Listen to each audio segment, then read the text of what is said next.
Introversion and bragging are not mutually exclusive. You play to your strengths. Bragging better and the systems that I have created are a means to an end. It's a strategic set of activities to get you what you want professionally. But it's also not the same for everyone. And it also depends on a lot of factors. But many introverts are actually tremendous at sharing their work and their accomplishments. Welcome to You Belong in the C-Suite podcast. You are ambitious in life and in your career, but something is missing. You want to bring more of your passion to what you do. Because let's be honest, you pour a ton into your work, and it needs to mean more. I'm your host, Laura Eigel. I'm a mom, wife, PhD, coach, advocate, introvert, and indoor rowing fanatic. I'm passionate about living a life that's in line with my values. We'll give you the actionable tips and tools you need to lead with your values, make a difference, and have career success. The world needs more diversity and authenticity in the top jobs at organizations. Your leadership belongs there. You belong in the C-Suite.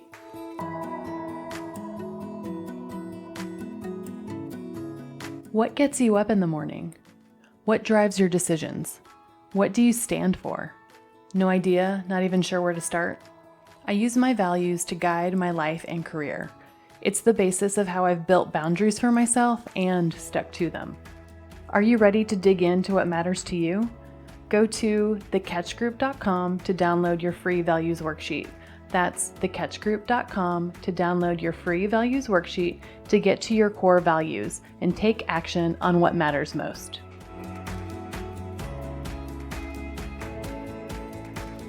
Welcome to the You Belong in the C-Suite podcast. I am so excited to welcome our guest, Meredith Fineman, to the show.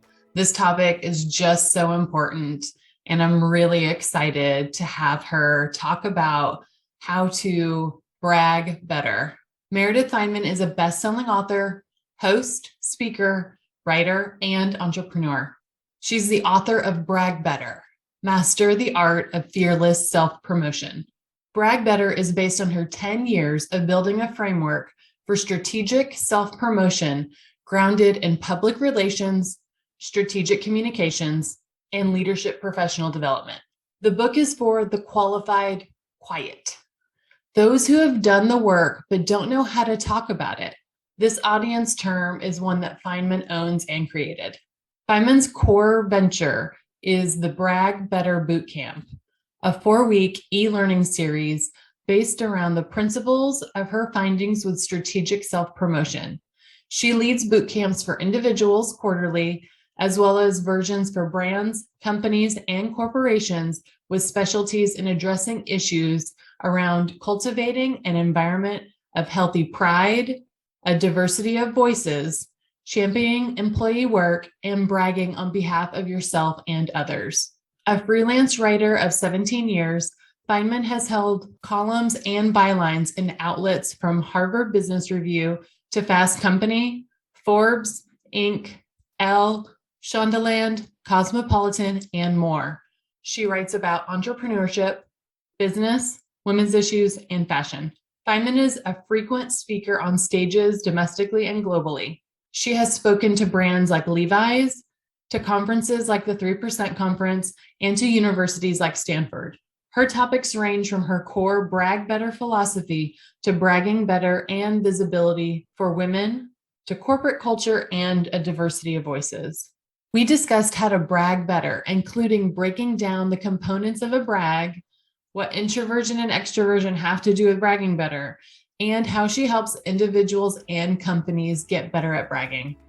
I cannot wait for you to listen to this amazing episode. Let's get started. I am so excited to welcome you to the You Belong in the C-Suite podcast. Thank you so much for joining us. Thank you for having me. I'm very excited to be here. Well, I am really happy to talk about our topic, which you are the expert in bragging better. And I know it's going to be such value to our listeners. But before we get into it, I have a ton of questions for you. I would love for you to tell me your story. Yeah, so I'll give you the like medium nutshell version. I have circled around visibility and voice from a lot of different angles, whether that's marketing, whether that's public relations, strategic communication, personal brand. I've been a freelance writer for about 17 years. I speak, I train, I do all the things. But so I started my company Fine Point about 11 years ago as more of a PR shop. And I was simultaneously building a personal brand as a writer, as a speaker, as a host of events, which is just always sort of how I've been. And I got very bored with PR because I realized also that the press hit, the outcome was the least interesting part and actually least valuable part of what publicists were doing, which was packaging and pitching and telling a story and getting what they want without exchanging any money. Earned media, which is different from paid media for anyone listening, is you don't pay for it. So it has to be a compelling story. And it also has to be something that everyone can understand. It has to be a lot of different things. And so I was noticing that this was a skill set that was actually quite valuable to everyone, coupled with this very deep frustration that nobody knew how to talk about themselves. And that was particularly obvious for women, but certainly is not exclusive to women. My audience is called the qualified quiet, people that have done the work but don't know how to talk about it. It's a strength, not a weakness. I go into it, in the book and in many things I've written. And so what was particularly frustrating about this was it was not shifting with level of success. So I was having the same conversations of recognizing a win, being able to accept an award, asking for what you wanted, being proud of your work, that I was with someone who wanted to intern for me, who was in college, to someone who was very senior. And it was very frustrating. And I wasn't sure what to do about it. And then there was a third aspect of this that was interesting to me, which was leadership as celebrity. We have a lot of conversations of as leadership as a driver of business that has always existed in American history and in American enterprise, but this cult of personality, for better or for worse, I think we've seen a lot of the downfall of leadership, very public downfall, has been a sort of separate thing. But the leader of a company needs to have very different visibility, representation, personal brand from the company. And people weren't doing that correctly. And it was just also incredibly interesting to me that we had business leadership as true A-list celebrity, which was something that hadn't really existed. It didn't make sense that Elon Musk, or a lot of them are very male, but we have certain ways we treat the women ones. But it's just very interesting. And it was just a totally new category at like a talent agency, for example. So I was, ruminating on all these things, and this was a while ago now, but in the fall of 2013, I was representing a very, very impressive person, and I booked her on TV. And she said to me, I don't know if I'm the best person to do this. There might be someone who knows more than I do. And the issue was several things, but primarily that she was in a presidential administration on the topic. And to be on a television panel, you get 5 minutes tops. It's maybe two main points. It was not a question. And I think she was afraid, and I think she didn't feel qualified. And I was like, if this person doesn't feel qualified to do this, like, I don't know what the rest of us are going to do, as someone that I viewed in such a high regard. And so I hung up the phone with her, and I wrote in the margin of the book I was reading, braggart, which is someone who brags. And I put parentheses around the word art. And that morphed into brag better. I don't know why, but that was the original title. And what I sketched out in the fall of 2013 is not dissimilar, though much, much more developed and, airtight as it is now in 2020, 2021, going into 2022. So that is how I got here. I love the story that you just told about how it's at every single level, whether you're just out of college or if you are an actual expert. Where do you think most of this comes from? Is it society? Is it, the systems, the patriarchy? What is it? Yeah. So I want to be very clear that, if you brag better, it's not going to fix the wage gap, or it's not going to fix systemic racism, sexism, ableism as it is in play in our, work worlds. We're playing within a broken system. So I'm very, very aware of that. But these are strategies to succeed within that broken system to the extent that you can. Some of it's in the water, some of it is structural. A lot of it is your background and your upbringing. Were you told to be seen and not heard? Were you told to perform gender in a certain way? Were you told that people who talked about their work were gross and weird? Or were you the child of academics who would never talk about their work unless it was peer reviewed by a billion people? Is English your second language? And so you feel nervous about that. Is cultural factors, whether you're Southern, whether you're coming from another country, all of that deeply impacts birth order, deeply impacts how you feel about your voice and your ability to use it. But this is a skill, it's a muscle, and it's something that you can learn and something that I teach. And I have taught to thousands of people at this point, whether through the book or through speaking or through boot camps. And it's way harder to do the hard work than it is to figure out how to brag about it. It's going to feel a little uncomfortable at certain points, but you have a pretty firm roadmap for folks at this point. Yeah, absolutely. So you talked a bit about the idea of the qualified quiet. And in your book, you talk about it's not, you could still be an extrovert and be within your qualified quiet. Can you talk a little bit about personality and where does kind of introvert versus extrovert fall? I consider myself an introvert and I completely resonated with the qualified quiet for sure. From the outside, you can see somebody as an extrovert, but they just don't believe it themselves. Like they are absolutely qualified, but you have to remind them and tell them about all of these things. So does personality play a factor in that? What has been your experience? Yeah, it does and it doesn't. It's interesting. So for the book, I did about 20 interviews with really interesting folks with very different backgrounds in, race, age, ability, gender expression. So there's a lot of different viewpoints there. One of the people I spoke to who I was lucky enough to have interviewed back when her book came out is Susan Cain, who wrote the book Quiet, The Power of Introverts in a World That Can't Stop Talking. She is the reason why we talk about introversion and extroversion. That book came out in 2012, but in the years since we've started to really, think about how we're going to handle or cater to, whether in a classroom or in a boardroom, people's different styles of expression. So one thing I'm really, really clear about, and that I spoke to Susan about as well, is introversion and bragging are not mutually exclusive. You play to your strengths. Bragging better and the systems that I have created are a means to an end. It's a strategic set of activities to get you what you want professionally.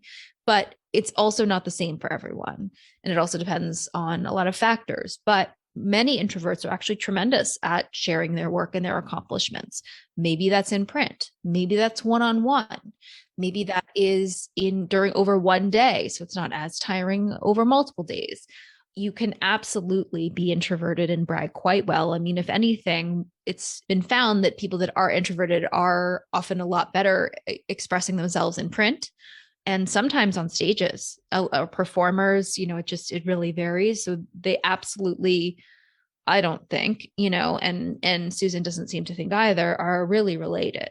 You might envision this idea of bragging as you busting into a room full of people, but that's not what it is. It's like, okay, where do I need to strategically and cohesively project my work and my volume so that the right people notice it and in a way that plays to my strengths? Can you tell me what the components of a good brag are? Absolutely. So the pillars of bragging better, first and foremost, are to be proud, loud, and strategic. Pride is recognizing, and I think the hardest one, but feeling good about your work, which I think we all do to some degree and not work on all the time.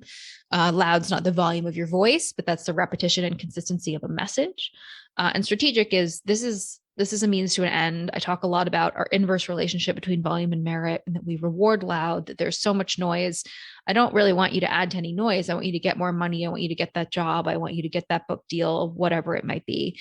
And then the fourth pillar, which started, after COVID. Well, we're not after, but during COVID is explicit, which is that nobody has time for you to I know this stuff is hard. I'm sorry it's hard, but you got to get that message out because everybody is in a very different situation. So those are the pillars. And then the elements of a good brag are gratitude, pride, presentation, and showmanship. So gratitude and pride are inward. their practices. They are, when you are structuring something you want to share, great sentiments to espouse that make people feel close to you, but aren't as isolating. And it's just good to espouse that in general. And then presentation is, what medium are you sharing this on? Is it with a person? Is this on Instagram? And so how are you going to present it in a way that people can digest it and it is conducive to what you're trying to do, but also to the medium? And then showmanship is your unique flair. I'm not trying to create a bunch of robots here. That's not the point. This stuff is tricky because it is, as we call soft skill, and something that is a lot of gray area, which I've tried to remove as much gray area as possible. But, what makes it you is not something I want lost in that process. I resonated most with this idea of pride as I was reading the systems. And it reminded me of an article, I can't even remember, I need to find it, and I have 2 boys. So it said something like, instead of telling them that you're proud of them, ask them what they're proud of themselves, like what things. And so I started doing that with them weekly, at least, like, oh, what are you proud of today? Or what were you proud of most this week? And after I read that, the insight that I had was like, I'm doing that with them, but I'm not doing it for myself. Like, it's one of the easiest things. Like you said, this inward reflection of gratitude and really, what am I proud of? And then who can I tell? Right.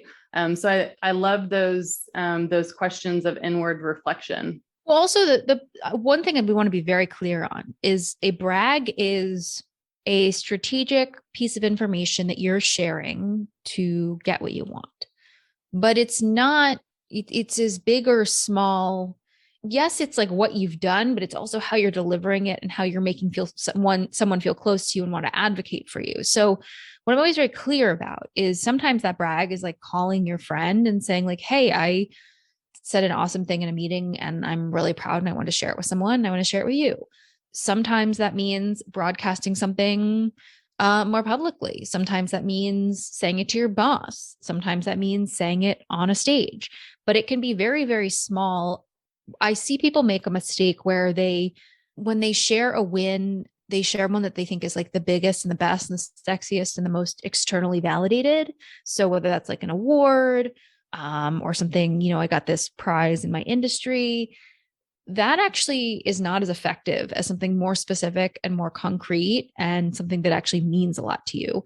When I talk to people in my speeches, I do a lot of, I used to, I do a lot from my computer now, but in rooms, I would have people pair up and introduce each other and then talk about how, instead of leading with a laundry list, what's something you're excited about, because that feeling translates. So the thing about awards or whatever you think is sexiest and shiniest, it also might not mean anything to that person because they're not in your industry, or they might not know what a big deal it is.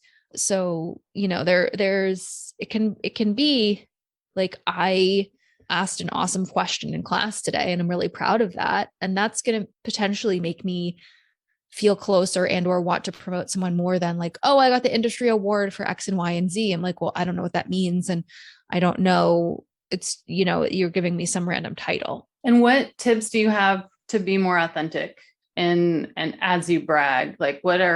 Are there any tips and tricks you can share? Yeah, I think that, I rail against authenticity a lot because I think it's a trap, particularly for women. And this idea that we want to see your authentic self, but not really. We want to see we want the authentic you, but only as, attractive as we want it to be, or only as pleasant as we want it to be, or only as digestible as we want it to be. We don't want to see the real thing because that's gross. I think that it's an interesting conundrum. I would say, think about what you care about and think about what you want others to know. But also, I want you to do this in a way that feels okay to you, but also gets you what you want. So when it comes to authenticity, yes, make it you, but also make sure it's shrewd enough that person can understand it or digest it or get you to the next level is what I would say. And then also see what parts you enjoy in this process. You might really enjoy certain social media platforms. I've had a lot of conversations with people about this, particularly recently. I think, social media is a tremendous tool, but for a lot of bragging, or whether it's wanting a raise or wanting a promotion or wanting your boss's attention, none of that has to do with social media. So that's a fool's errand to waste your time there. It can be a tremendous time suck. So like, what do you enjoy? What feels good with what you're sharing? And also what's effective is all important to keep in mind. Thank you for that extra context. As a leader, how can you create a culture that is conducive and actually celebrates this idea of bragging better? Is it about modeling? Is it about being more intentional? What are some of those keys that leaders can think through? Yeah, so it's really important if you are that you model this behavior for people that you manage, that you let them understand that you are, this is a culture of healthy pride, and we can tout our accomplishments and still be, good colleagues and good employees. It's part of your job as an employee also to be talking about what you're doing, because it helps your manager be a better manager and then tell their manager what you're doing. So part of this is also just communicating properly in the workplace, frankly. What might feel like bragging is actually just also part of your job. But I would say, it's important to foster those feelings of the people that you manage. Make sure you are sharing your accomplishments, encouraging other people to do so, helping them, share their work.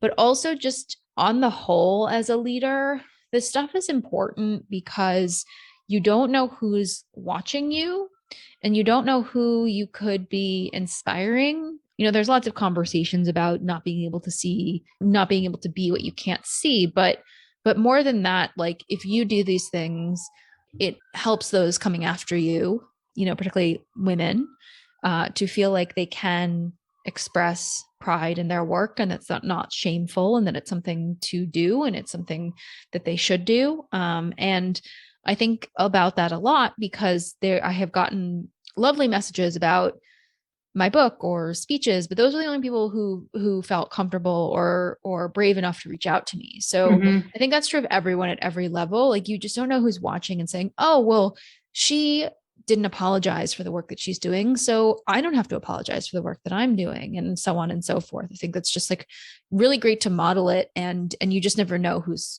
watching you.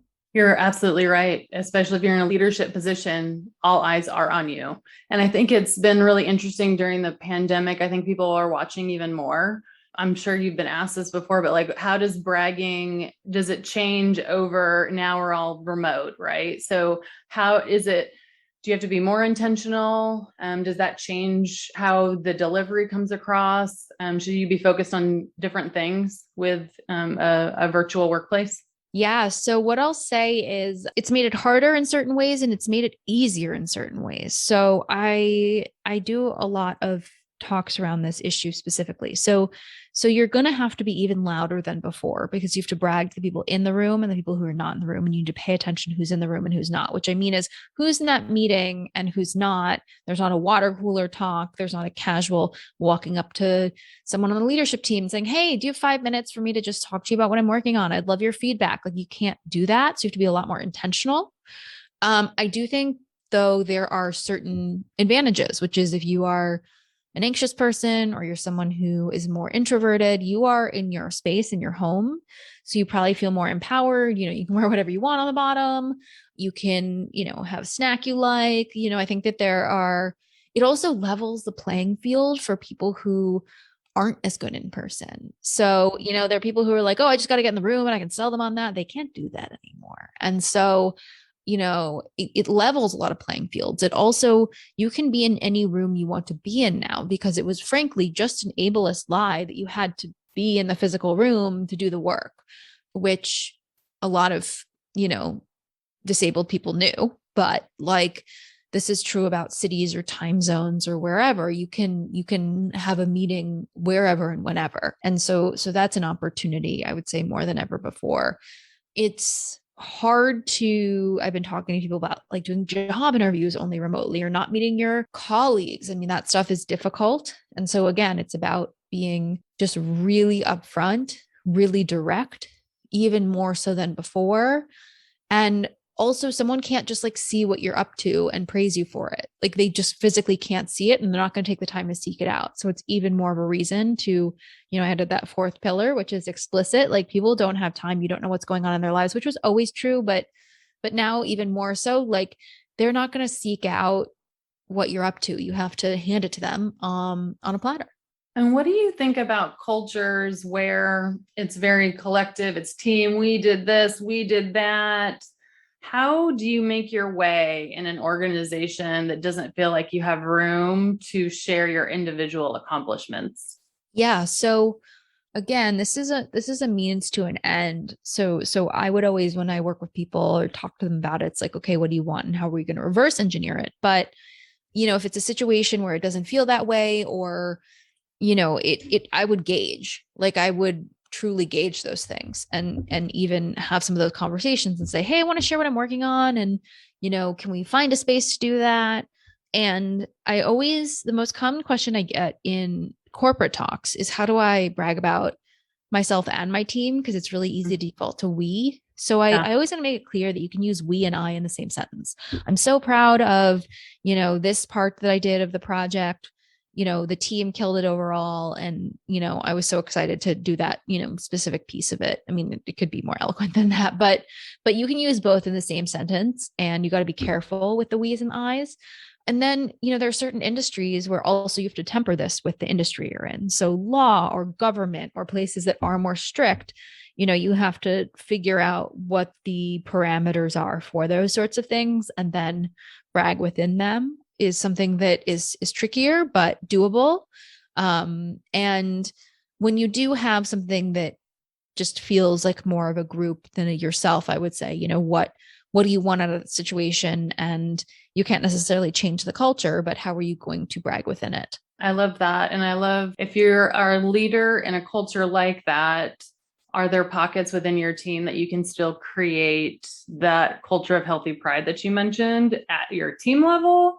If you can't do it at the organizational level, I feel like a lot of leaders don't realize how much of their leadership is really the culture of their team. And you can influence a little bit more than you think. Absolutely. And, it's a matter of getting used to doing these things and encouraging other people to do them so that they can be seen and they can be rewarded. Sometimes all people want is just to feel heard. Mm-hmm. I mean, that in and of itself is just important. Yeah, absolutely. Absolutely. It's a need at an individual level for sure. How can people work with you? Can you tell me a little bit more about the Brag Better Bootcamp? Absolutely. So my core venture is the Brag Better Bootcamp, which is a 4-week course that on Mondays have video module drops and worksheets. And then Fridays we have jam sessions where it's live and we do Q&A and I'm there. And you get a little bit of one-on-one time with me as well. So I do them for, when I say individuals, that means anyone can sign up. The next one is January 1st, 2022. And then I do custom ones for corporations and brands. And so that can be in your organization, typically through, professional development, ESG, figuring out how to tackle some of the issues that affect corporate structures, whether it's creating that culture of healthy pride or certain feelings of competition and not collaboration. And so it's really fun. It also allows you to do that, you as in whether you're doing it with your company or you sign up on your own. It's something that a lot of students have gotten coverage for by their employer. So that's great.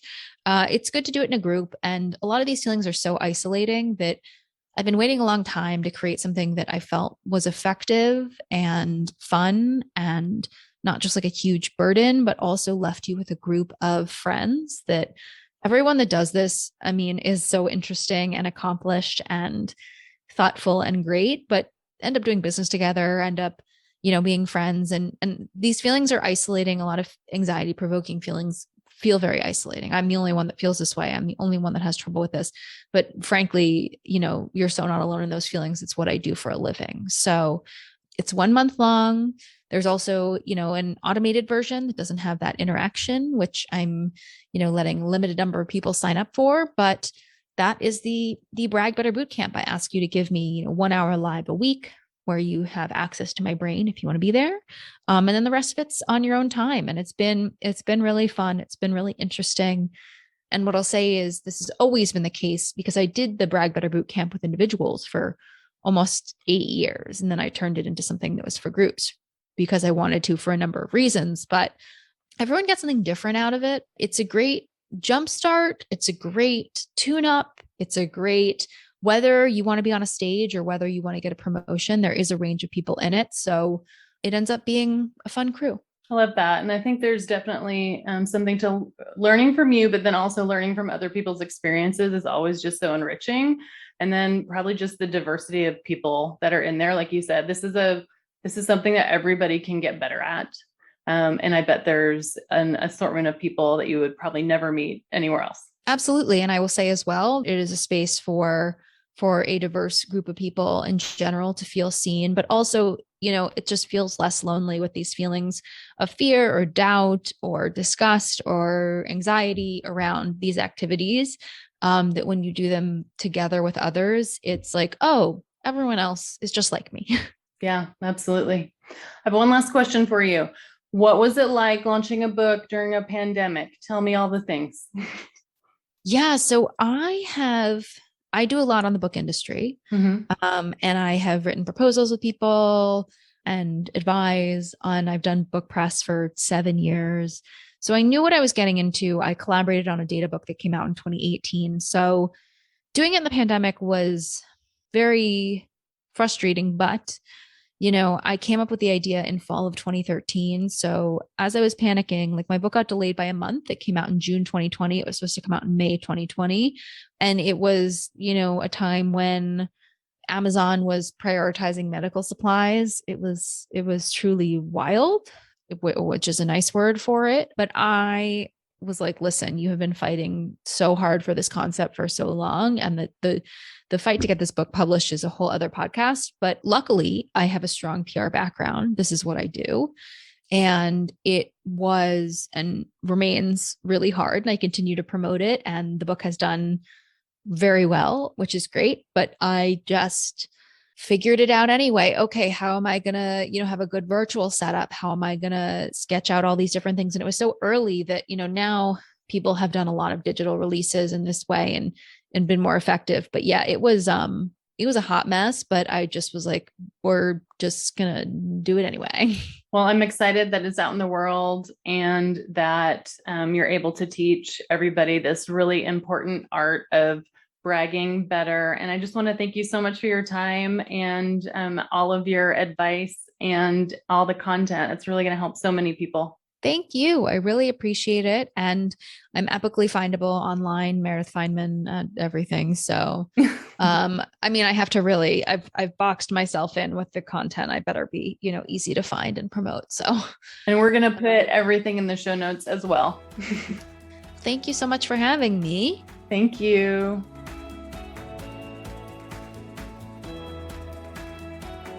I want to thank you so much for listening to the You Belong in the C-Suite podcast. If you are enjoying this content, please remember to rate and review on Apple Podcasts. By leaving a review, you are helping others find this content. We will be featuring 5-star reviews on air in upcoming episodes. Editing and support for the podcast is done by S&E Podcast Management. To get more tips and tools to help you live a life guided by your values, go to thecatchgroup.com. Keep your boundaries and take care.